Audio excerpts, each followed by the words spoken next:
ഇല്ല ഒന്നും പറയാൻ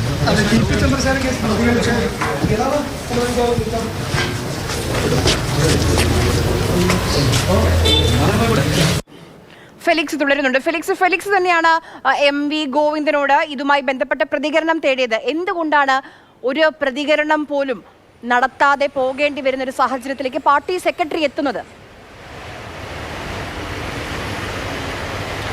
നമുക്കറിയാം CPM-നെ സംബന്ധിച്ചിടത്തോളം ഏറെ പ്രതിക്കൂട്ടിലായ ഒരു വിഷയമാണ് TP ചന്ദ്രശേഖരൻ വധക്കേസ്. തങ്ങൾക്ക് പങ്കില്ല എന്ന് പറയുമ്പോഴും ഈ പ്രതികൾക്ക് അനർഹമായ പരിഗണന, പ്രത്യേകിച്ചും 2016 ഒന്നാം പിണറായി സർക്കാർ അധികാരത്തിൽ വന്നതിന് ശേഷം അനർഹമായ പരിഗണനകൾ പരോളിലടക്കം ലഭിക്കുന്നു എന്ന വിവരങ്ങളൊക്കെ തന്നെ പുറത്തു വന്നതാണ്. അതുകൊണ്ട് തന്നെ ഈ വിഷയത്തിലധികം പ്രതികരിക്കേണ്ടതില്ല എന്നൊരു നിലപാടിലേക്ക് CPM എത്തുന്നു എന്ന് വേണം നമുക്ക് മനസ്സിലാക്കാം. പ്രത്യേകിച്ചും ഈ തെരഞ്ഞെടുപ്പ് തിരിച്ചടികൾക്ക് ശേഷം സംസ്ഥാന സെക്രട്ടേറിയറ്റ് ചെയ്യും, സംസ്ഥാന സമിതിയിൽ അടക്കം ചേരുകയും സംസ്ഥാന സെക്രട്ടറി തന്നെ പരസ്യമായി തിരുത്തലുകളിലേക്ക് പോകും എന്ന് വ്യക്തമാക്കുകയും ചെയ്തതിന് പിന്നാലെയാണ് ഇങ്ങനെയൊരു നീക്കം. അതും ആഭ്യന്തര വകുപ്പിൻ്റെ, മുഖ്യമന്ത്രിയുടെ കൈവശമുള്ള ആഭ്യന്തര വകുപ്പിൻ്റെ ഭാഗത്തു നിന്നും ഇങ്ങനെയൊരു കത്ത് കണ്ണൂർ സെൻട്രൽ ജയിൽ സൂപ്രണ്ടിലേക്ക് എത്തുന്നു എന്നതാണ്. അതുകൊണ്ട് CPM-നെ ഏറെ പ്രതിരോധത്തിൽ നിർത്തുന്ന ഒന്ന് തന്നെയാണ് ഇപ്പോൾ ഉണ്ടായ ഈ നീക്കം.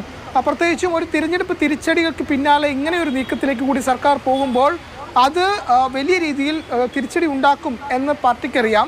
പക്ഷേ ഈ രീതിയിൽ എന്താണ് പ്രതികരിക്കുക എന്ന് വ്യക്തമല്ല. ഏതായാലും ഇന്ന് ഈ വാർത്ത പുറത്തു വന്നതിന് പിന്നാലെ യാതൊരു തരത്തിലും ഒരു പ്രതികരണത്തിന് തയ്യാറായില്ല. കണ്ണൂർ ജില്ലാ കമ്മിറ്റി യോഗം ഇന്ന് ചേരുന്നുണ്ട്. ആ ജില്ലാ കമ്മിറ്റി യോഗത്തിലാണ് CPM സംസ്ഥാന സെക്രട്ടറി കൂടിയായ MV ഗോവിന്ദൻ പങ്കെടുക്കാനെത്തിയ സമയത്താണ് നമ്മൾ ഈ ചോദ്യം ആരാഞ്ഞപ്പോൾ ഒന്നും പറയാനില്ല എന്നതായിരുന്നു അദ്ദേഹത്തിൻ്റെ മറുപടി. ഏതായാലും ഇതിലൊരു അസാധാരണ നീക്കം, അതും ഹൈക്കോടതി വിധിയെ മറികടന്നൊരു നീക്കം എന്തുകൊണ്ട് സർക്കാർ സ്വീകരിക്കുന്നു എന്നതാണ് ഏറ്റവും പ്രധാനപ്പെട്ട കാര്യം.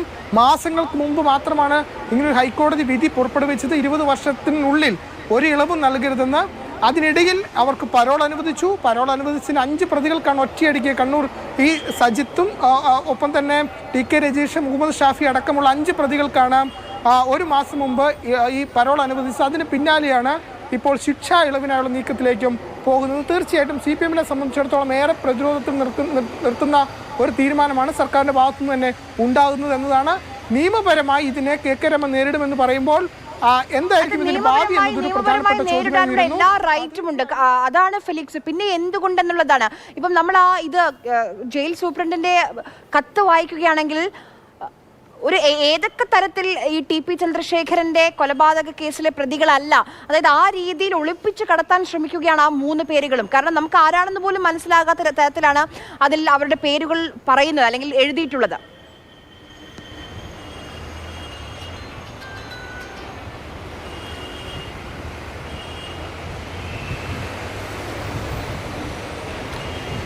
ഫെലിക്സ് കേൾക്കാമോ?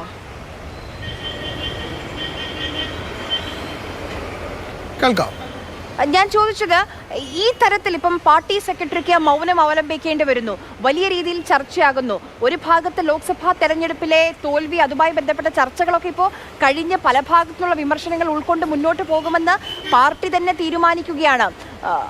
ജനങ്ങളെ കേൾക്കും, ജനങ്ങളെ പഠിക്കും, അവർക്ക് പറയാനുള്ളത് കേൾക്കുമെന്നൊക്കെ തീരുമാനിക്കുമ്പോൾ ഏറ്റവും കൂടുതൽ കേരളം ഒരുപക്ഷെ ചർച്ച ചെയ്ത രാഷ്ട്രീയ കൊലപാതകമാണ് TP ചന്ദ്രശേഖരൻ്റെത്.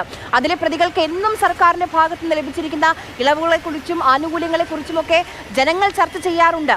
അപ്പോൾ ഇത് സമൂഹത്തിൽ എന്ത് സന്ദേശം നൽകും, ഏത് തരത്തിൽ പാർട്ടിയെ പ്രതിരോധത്തിലാക്കുമെന്ന് അറിയാഞ്ഞിട്ടാണോ ഫെലിക്സ്?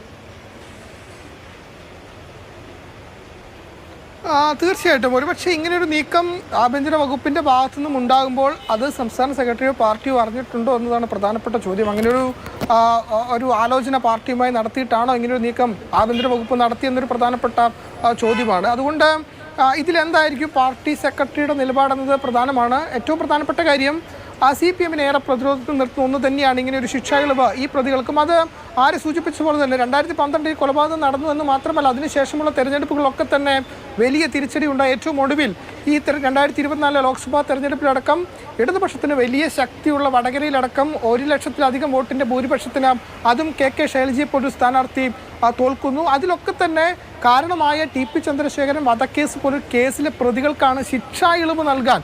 അതും ഇതുവരെയും അങ്ങനെ ഒരു നീക്കം സർക്കാരിൻ്റെ ഭാഗത്തുനിന്നും ഉണ്ടായിരുന്നില്ല. അവർക്ക് അനർഹമായി പരോൾ ലഭിക്കുന്നു എന്ന ആക്ഷേപം അടക്കം ഉയരുമ്പോഴും ശിക്ഷയിൽ ഇളവ് നൽകി പറഞ്ഞു വിടുക എന്നൊരു നീക്കം ഇതുവരെയും ഉണ്ടായില്ല. എന്നാൽ തിരഞ്ഞെടുപ്പ് ഫലം വരുന്ന ജൂൺ 4-ന് തൊട്ട് മുൻപ് ജൂൺ 3-ാം തീയതിയാണ് സർക്കാർ ഇങ്ങനെയൊരു കത്ത് ജയിൽ സൂപ്രണ്ടിന് അയക്കുന്നത്. അതിൻ്റെ അടിസ്ഥാനത്തിൽ 13-ാം തീയതി കണ്ണൂർ സിറ്റി പോലീസ് കമ്മീഷണർക്ക് ഇങ്ങനെയൊരു കത്ത് അയക്കുകയാണ് ചെയ്തത്. ഏതായാലും രാഷ്ട്രീയമായി CPM-നെ ഏറെ പ്രതിരോധത്തിൽ നിർത്തുന്ന ഒന്നാണ്. അത് 2012-ൽ തുടങ്ങിയത് ഇപ്പോഴും അവസാനിച്ചിട്ടില്ല. അതിനിടയിൽ ഫെലിക്സ് പറഞ്ഞ രണ്ട് തീയതികളുണ്ട്. അതായത് ജൂൺ 3 അതോടൊപ്പം തന്നെ ജൂൺ 13. അതായത് ഈ തെരഞ്ഞെടുപ്പ് തോൽവിയൊക്കെ അവലോകനം ചെയ്യുന്ന സമയത്തും ഈ നീക്കങ്ങൾ, ഈ നടപടികൾ വന്നുകൊണ്ടിരിക്കുകയാണ്. അതോടൊപ്പം തന്നെ ഫെബ്രുവരിയിലാണ് ഒരു തരത്തിലുള്ള ഇളവും ഈ പ്രതികൾ അർഹിക്കുന്നില്ല എന്ന് കൃത്യമായി കോടതി പറഞ്ഞത്.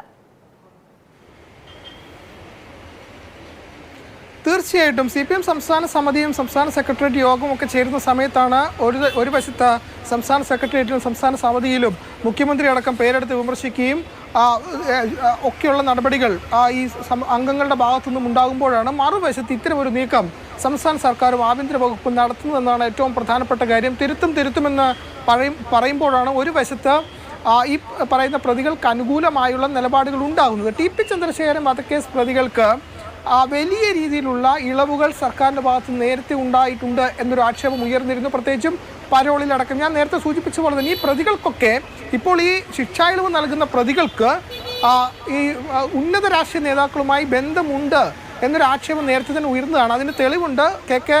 ഈ പറയുന്ന മുഹമ്മദ് ഷാഫിയുടെ വീട്ടിൽ AM ഷംസീർ എത്തിയതാണ്, വിവാഹത്തിലടക്കം പങ്കെടുത്തതാണ്. അതുപോലെ തന്നെ TK രജീഷിന് CPM-ന്റെ ഏറ്റവും ഉന്നതനായ നേതാവുമായി ആ കൊലപാതകത്തിൻ്റെ മുൻപും പിൻപും ഫോണിൽ ബന്ധപ്പെട്ടതിൻ്റെ തെളിവുകൾ പോലീസിന് ലഭിച്ചിരുന്നുവെന്നും പിന്നീടെന്നാൽ ഈ സോളാർ കേസുമായി ബന്ധപ്പെട്ട നീക്കുപോക്ക് UDF-മായി ഉണ്ടാക്കുകയും അങ്ങനെ ആ ഉന്നതനിലേക്ക് എത്താതെ ആ കേസ് തേച്ചുമായ്ച്ച് കളഞ്ഞു എന്നൊരു ആക്ഷേപം കൂടി അന്ന് ഉയർന്നു വന്നിരുന്നു. അങ്ങനെ ഇപ്പോൾ ഈ ശിക്ഷാ ഇളവ് നൽകാൻ പട്ടികയിൽ ഉൾപ്പെട്ട പ്രതികൾക്ക് അല്ലെങ്കിൽ ആ കുറ്റവാളികൾക്ക് CPM-ന്റെ ഉന്നത നേതൃത്വവുമായി ബന്ധമുണ്ട് എന്നതിൻ്റെ തെളിവുകളും വിവരങ്ങളും ആരോപണങ്ങളും ആക്ഷേപങ്ങളും ഒക്കെ തന്നെ പുറത്തു വരികയും ചെയ്തതാണ്. അതുകൊണ്ട് ഇതേ സംബന്ധിച്ച് CPM എന്ത് വിശദീകരണം നൽകുമെന്നതാണ്. പ്രത്യേകിച്ചും ഈ തിരഞ്ഞെടുപ്പ് തിരിച്ചടികൾക്ക് പിന്നാലെ ഒരു തിരുത്തലുണ്ടാകും, ജനങ്ങളിലേക്ക് ഇറങ്ങിച്ചെന്ന് പ്രവർത്തിക്കും എന്നൊക്കെ ഒരു വശത്ത് പറയുമ്പോഴാണ് അതേ സമയത്ത് മറ്റൊരു വശത്തു കൂടി ഇത്തരത്തിലുള്ള ശിക്ഷാ ഇളവിലേക്കൊക്കെ ഉള്ള നീക്കങ്ങൾ സർക്കാരിൻ്റെ ഭാഗത്തുനിന്നും ഉണ്ടാകുന്നത് എന്നതാണ്. ഏതായാലും അത് വലിയ ചർച്ചയാകും. CPM ഇങ്ങനെ ഈ വിഷയത്തെ എങ്ങനെ പ്രതിരോധിക്കുമെന്നതാണ് ഏറ്റവും പ്രധാനപ്പെട്ട കാര്യം.